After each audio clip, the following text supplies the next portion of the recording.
ጥርሳችን በአደጋ ምክንያት ቢወልቅ ምን ማድረግ አለብን? ሰላም ፍሎሲ ዴንታሎች ነን።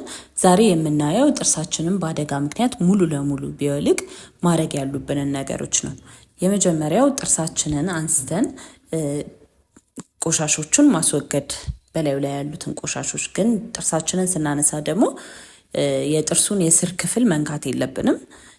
ጥርሱን በማጠብ ወቅት ማሸት የለብንም።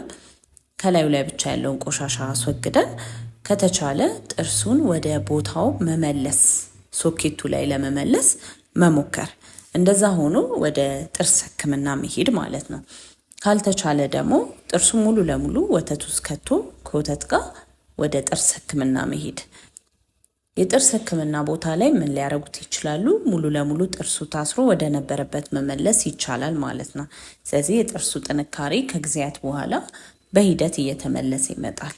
እናመሰግናለን።